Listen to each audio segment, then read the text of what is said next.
Good morning friends. मैं Surendra Singh teach the arts government senior secondary school धलेत।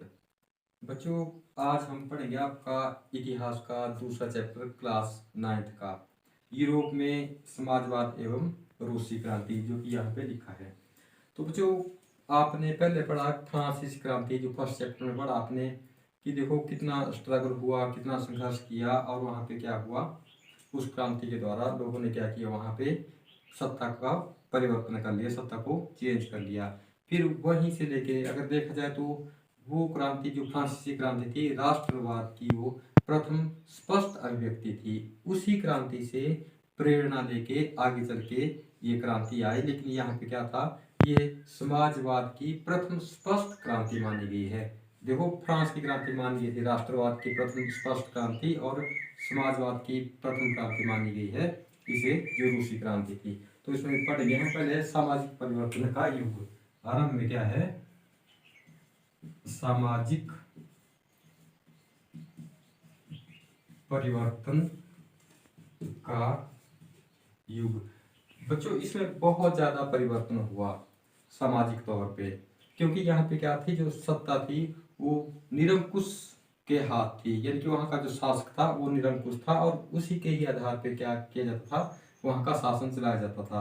निरंकुश का मतलब होता है कि ऐसा शासक जिसके ऊपर कोई अंकुश ना हो, कोई प्रतिबंध ना हो, वो अपनी इच्छा के ही अनुसार क्या करता है, कोई भी कार्य करता है, और उसी का ही कहा हुआ क्या होता है, राष्ट्र के लिए कानून होता है। तो बच्चों, इसमें सबसे पहले जो दिए हैं 3 टॉपिक, उनका जानना जरूरी है, क्योंकि जब उनकी नॉलेज होगी तभी हम इस चैप्टर को कंप्लीट कर पाएंगे और अंडरस्टैंड कर पाएंगे। तो यहाँ पे शुरू में 3 विचारधाराएं थी। जैसे कि नंबर 1 पे क्या थी, उदारवादी विचारधारा। उदारवादी। तो बच्चों, इस विचारधारा के अनुसार क्या था कि जितने भी धर्म है सभी धर्म एक बराबर है, कि सब धर्म को एक समान महत्व दिया जाना चाहिए। जो ये विचारधारा कहती है, उदारवादी कहती है कि सभी धर्मों को क्या करना चाहिए, बराबर का महत्व दिया जाना चाहिए, और वंश आधारित शासकों की अनियंत्रित सत्ता के विरोधी थे ये, कि जो वंश से परंपरा चली आ रही थी, जैसे राजा का बेटा राजा बनेगा, उसका बेटा आगे राजा बनेगा, तो उसके क्या थे, ये बिल्कुल खिलाफ थे। और ये उदारवादी क्या चाहते थे कि एक राष्ट्र के लिए एक सुपर शिक्षित न्यायपालिका हो, और उसी के द्वारा बनाया गया कानून पूरे राष्ट्र के ऊपर क्या हो, लागू किए जाए। और लेकिन ये क्या थी, लोकतांत्रिक नहीं थी। लोकतांत्रिक बच्चों कैसे नहीं थी, क्योंकि ये वोट का अधिकार ना सभी नागरिकों को नहीं देना चाहते थे। ये इनके अनुसार वोट का अधिकार सिर्फ किसको मिलना चाहिए था, संपत्ति धारकों को, कि इनके जो संपत्ति धारक थे सिर्फ उन्हीं को वोट का अधिकार होना चाहिए इनके अनुसार। तो क्या था, इसलिए एक लोकतंत्रवादी व्यवस्था या विचारधारा नहीं थी। आगे है बच्चों रेडिकल। रेडिकल इनके बिल्कुल विपरीत थे। जो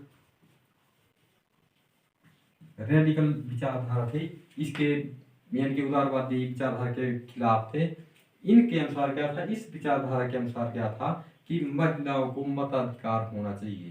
पहली बात क्या थी कि महिलाओं को वोट देने का अधिकार होना चाहिए।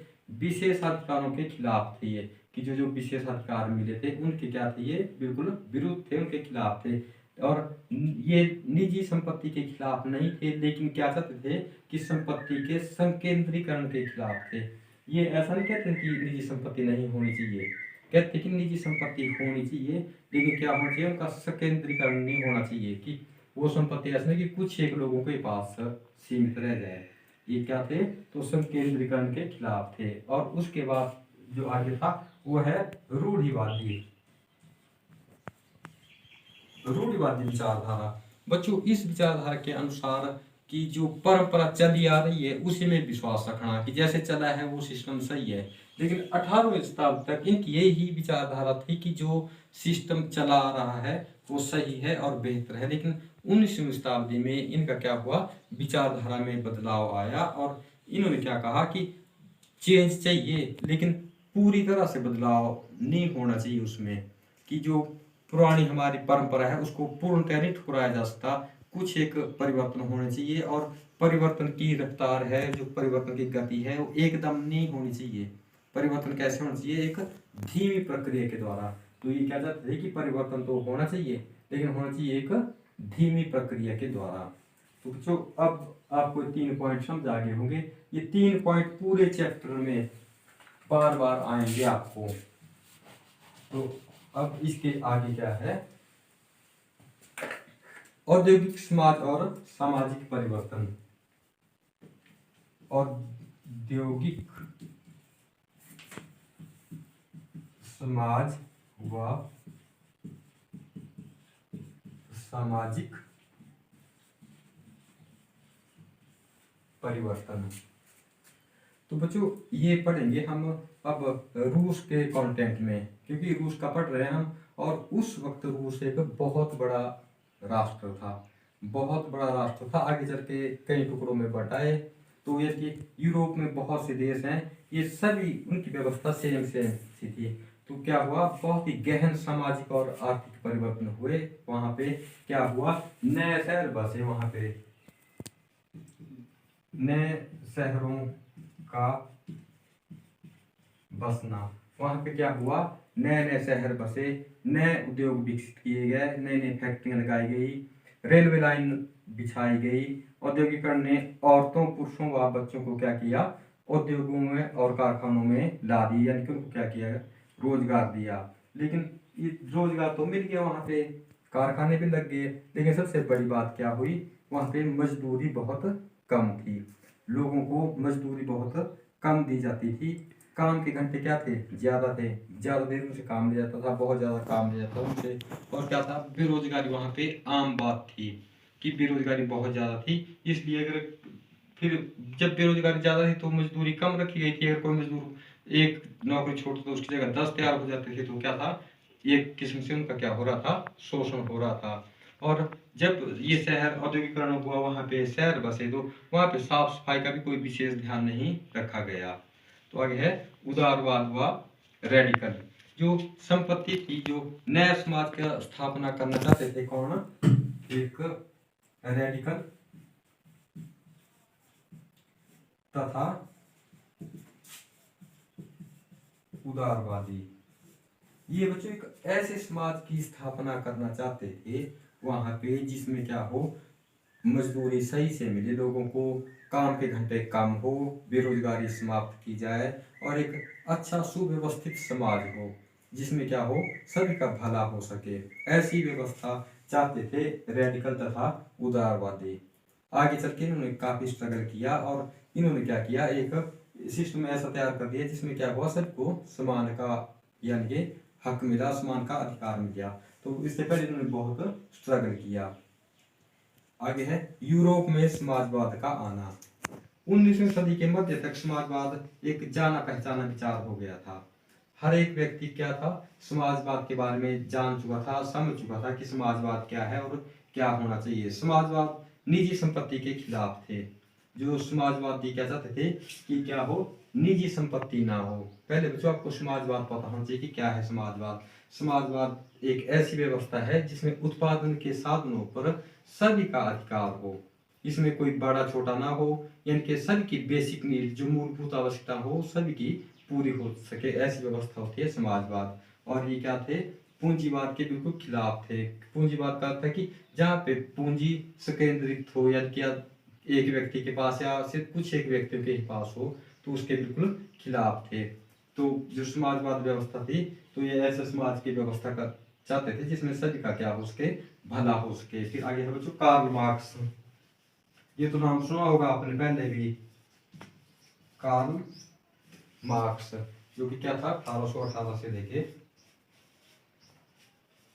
1882 तक, ये था कार्ल मार्क्स। तो बच्चों कार्ल मार्क्स क्या चाहता था, कार्ल मार्क्स और फ्रेडरिक एंगल्स, जिनका जन्म 1820 में हुआ था और मृत्यु 1895 में हुई थी, फ्रेडरिक एंगल्स की। ये क्या थे, ये औद्योगिक समाज था, पूंजीवादी। औद्योगिक समाज को इन्होंने क्या कहा, पूंजीवादी समाज कहा। और इसमें क्या था, कार्ल मार्क्स का कहना था कि जो समाज है, जो औद्योगिक समाज है, वो पूंजीवादी समाज है, और उसमें क्या है, लोगों का शोषण हो रहा है। समाज दो वर्गों में बंटा है, एक क्या है, शोषक वर्ग, और दूसरा वर्ग है शोषित वर्ग। सिर्फ इन दो वर्गों में बंटा है पूरा समाज।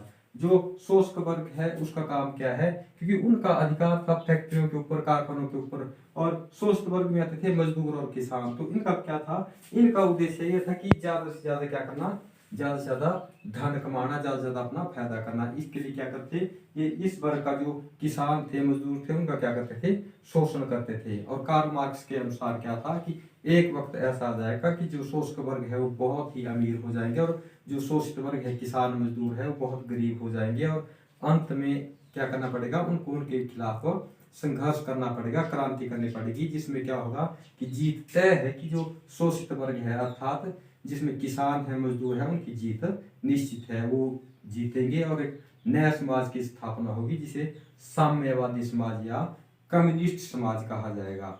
फिर उसमें ना तो कोई शोषक होगा और ना ही कोई शोषित होगा, सभी क्या होंगे, एक समान होंगे। तो ये देखिए कार्ल मार्क्स ने विचारधारा, एक साम्यवादी विचारधारा, जिसमें क्या था, सभी एक समान होंगे।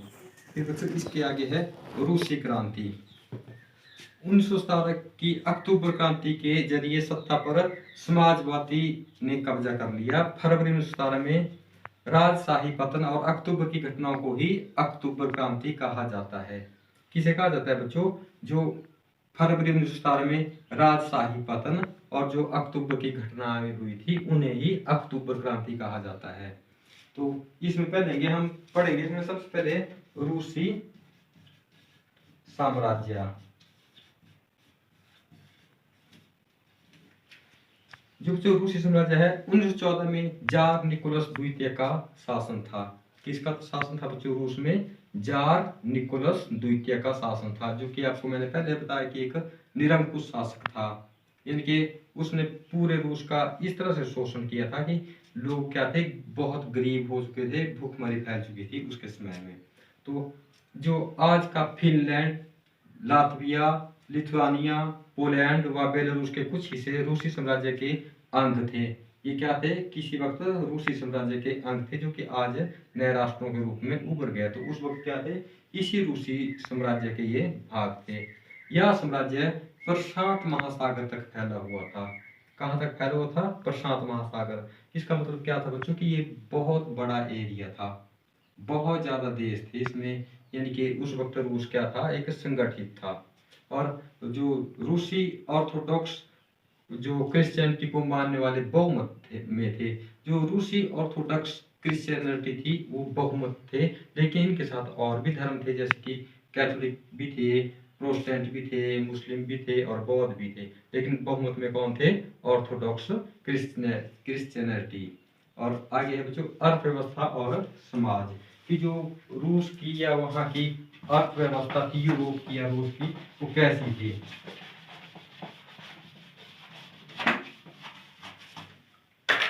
आगे है बच्चों वहां क्या थी अर्थव्यवस्था व समाज की। उस वक्त कैसी अर्थव्यवस्था थी और कैसा समाज था। तो बच्चों देखो, जनसंख्या का लगभग 85% भाग, वहां की जनसंख्या का 85% भाग क्या करता था, खेती पे निर्भर था, जो कि एक बहुत बड़ा भाग होता है। 85% भाग क्या था, 85% लोग किसमें थे, खेती पर निर्भर थे।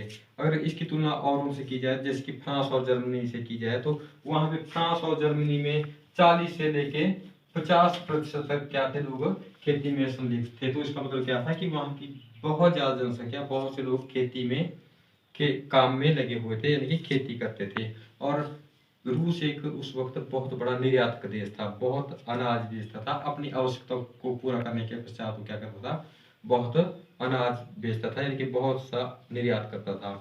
1890 के दशक में रूस में रेलवे नेटवर्क का विस्तार हुआ। 1890 के दशक में हुआ था वहां पे रेलवे विस्तार, रेलवे लाइनें बिछाई गई, यानी कि पूरे देश को रेलवे से जोड़ा गया। विदेशी पूंजी का निवेश हुआ, और वहाँ पे विदेशों में दूसरे देशों के जो बड़े बड़े पूंजीपति थे, उन्होंने भी पूंजी का वहाँ पे क्या किया, निवेश किया। जिसके कारण क्या हुआ, पूंजी के निवेश करने से और रेलवे का विस्तार करने से जो कोयला उत्पादन था वो 2 गुना बढ़ गया, और जो स्टील उत्पादन था रूस का, वो क्या हो गया, 4 गुना बढ़ गया। लेकिन जो कारखाने थे वो क्या थे, उद्योगपति थे, उनकी निजी संपत्ति थी। जितने बड़े बड़े कारखाने थे वो उद्योगपतियों की निजी संपत्ति थी। 1914 में 31% महिलाएं क्या थी, मजदूर थी। वहाँ पे 31% महिलाएं तो क्या थी, वहां पे क्या थी, मजदूर थी। ये बच्चों ये बात है 1914 की। 1914 में 31% महिलाएं थी जो क्या थी, मजदूर थी। और उनको क्या किया जाता था, महिलाओं को पुरुषों के मुकाबले कम वेतन दिया जाता था। बेशक काम पुरुषों के बराबर करते थे, लेकिन उनको क्या किया जाता था, पुरुषों से कम वेतन दिया जाता था। आगे है बच्चों रूस में समाजवाद। तो बच्चों अर्थव्यवस्था के बारे में तो पढ़ा आपने कि कैसी अर्थव्यवस्था थी वहां पे, की क्या था, बहुत ज्यादा जनसंख्या थी, बहुत से लोग क्या थे, खेती के काम में लगे हुए थे और क्या करते, बहुत सा अनाज बाहर को निर्यात भी करते थे। और वहां पे लगभग लगभग 85% जो लोग थे वो किस में लगे हुए थे, खेती के काम में लगे हुए थे, जिसमें से 31% महिलाएं क्या थी, मजदूर थे, जिनको कम वेतन देते थे। आगे है बच्चों रूस में समाजवाद। 1914 में ये है रूस में समाजवाद। 1914 से पहले सभी राजनीतिक पार्टियां गैर कानूनी थी। वहां पे जो राजनीतिक पार्टियां थी वो कैसी थी, गैर कानूनी थी। मार्क्स को मानने वालों ने 1898 में Russian social democratic works party का गठन किया। 1898 में किया था Russian social democratic works party का गठन। इसका क्या था, एक अखबार भी निकलता था, उसके जरिए क्या था, वो अखबार मजदूरों को एकत्रित करता था, इकट्ठा करता था और हड़ताल के लिए उसके लिए क्या करता था, प्रेरित करता था। समाजवादियों को लगता था कि जिस प्रकार किसान समय समय पर जमीन का बंटवारा करते हैं तो उससे क्या है, एक समाजवाद की भावना रखते हैं। तो इन जो ये व्यवस्था थी उसमें ये पाया गया कि किसानों की अपेक्षा जो नहीं सॉरी जो मजदूरों की अपेक्षा जो किसान है वो समाजवाद लाने में ज्यादा मेन भूमिका निभाएंगे, एक अहम भूमिका निभाएंगे किसान, जो समाजवादी विचारधारा लाने में। फिर उसके बाद चला 1905 की क्रांति, जो कि एक उथल पुथल का समय रहा। रूस एक निरंकुश राजशाही था। वहां पे आपको पता है कि वहां पे क्या था, जो शासक था वो निरंकुश था। जार राष्ट्रीय संसद के अधीन नहीं था। जो वहां का शासक था वो राष्ट्रीय संसद के क्या था, अधीन नहीं था।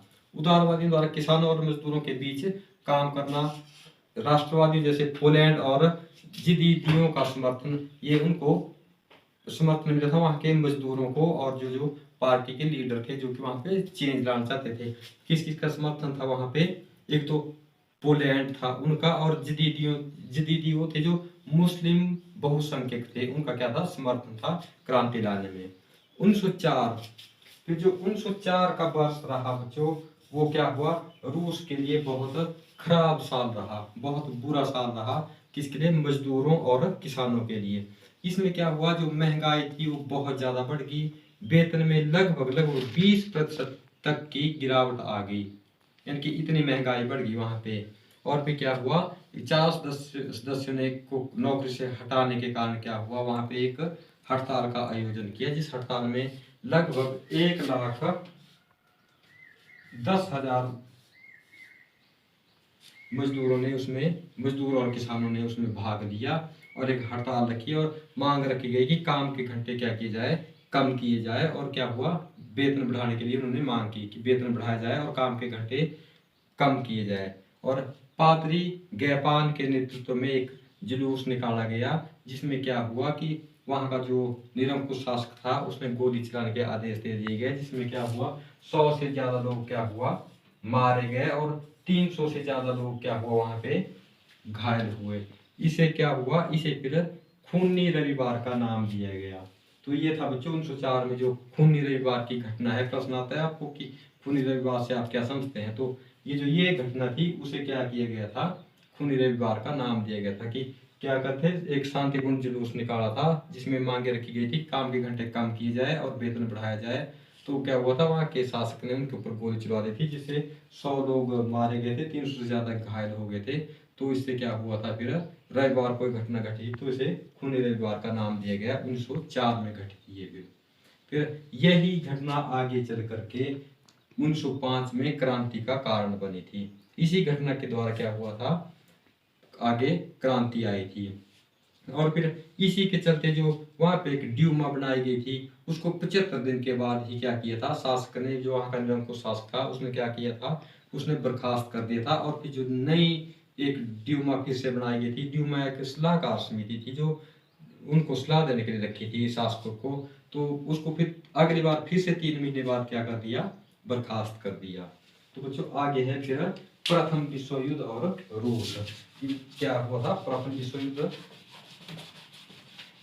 बच्चों प्रथम विश्व युद्ध 1914 से लेके 1918 तक चला था। जो प्रथम वर्ल्ड वार था, प्रथम विश्व युद्ध था।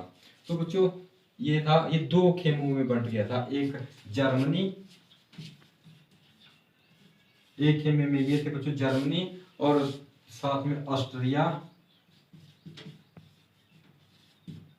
जर्मनी, ऑस्ट्रिया और तुर्की। एक खेमा बच्चों ये था जो फर्स्ट वर्ल्ड वार शुरू हुआ था। दूसरे में क्या था, फ्रांस, ब्रिटेन और रूस। ये 2 खेमे बने हुए थे। और बाद में चल के क्या हुआ था, इसके साथ इटली और रोमानिया ये भी जुड़ गए थे। तो ये 2 खेमे थे जिनमें फर्स्ट वर्ल्ड वार क्या हो गया था, शुरू हो गया था, आरंभ हो गया था। तो जर्मनी, ऑस्ट्रिया, तुर्की एक साइड थे और फ्रांस, ब्रिटेन, रूस, इटली, रोमानिया दूसरी साइड हो गए। और धीरे धीरे धीरे बढ़ते गए थे और इसका प्रभाव एशिया पे पड़ा था और एशिया के देश भी फर्स्ट वर्ल्ड वार की चपेट में आ गए थे। तो इस युद्ध से वहां पे क्या नुकसान हुआ था, आरंभ में तो जो वहाँ के मजदूर थे या बाकी किसान थे, वहाँ का शासक था, उन सिपाहियों का पूरा सहयोग मिला। लेकिन जैसे ये युद्ध लंबा चला तो क्या हुआ, धीरे धीरे ये पीछे हट गए। तो इस युद्ध में क्या क्या नुकसान रहे थे, लगभग 70 लाख सैनिक रूस के मारे गए थे और 30 लाख लोग शरणार्थी हो गए थे। 70 लाख सैनिकों के मारे जाने के बाद क्या हुआ था, 1916 के आसपास 1916 के आसपास अब सेनाएं भी थक चुकी थी। तो वो क्या हो गया था, उन्होंने कहा कि अब वो ज्यादा युद्ध नहीं कर सकते, इसलिए वो वापस से आना चाहते। तो वापस पे उन्होंने क्या किया था, जो भी रास्ते में जितने भी फसलें आई, उद्योग आए, बिल्डिंग आए, उनको तहस नहस कर दिया सिपाहियों ने, क्योंकि वो चाहते थे कि कोई भी सेना यहाँ पे ज्यादा देर तक ना टिक सके। इससे क्या हुआ, वहाँ की जो अर्थव्यवस्था थी वो बिल्कुल शून्य के बराबर आ गई। तो क्या हुआ, फसलें वगैरह उन्होंने सब तबाह कर दी, इमारतें भी सारी तबाह कर दी। और क्या हुआ, जो कच्चा माल बाहर से आता था उस रास्ते पे किसी और राष्ट्र का कब्जा हो गया, तो कच्चा माल भी आना बंद हो गया। तो क्या हुआ, फैक्ट्रियां भी बिल्कुल बंद हो गई। तो क्या हुआ, जो ताकतवर लोग थे उनकी फौज में जो लड़ने गए थे उनकी मौत हो गई। तो उत्पादन करने वाले भी वहां पे कोई नहीं बचे थे। तो इसके कारण क्या हुआ, रोटी आटे की किल्लत आ गई। और क्या हुआ, शाम को फिर जो वहाँ की दुकानें थी तो वहां पे उनपे झगड़े होने लग गए। तो बच्चों आज बस हम इतना ही पढ़ेंगे, इसका अगला टॉपिक हम अगली वीडियो में देखेंगे। तब तक के लिए धन्यवाद।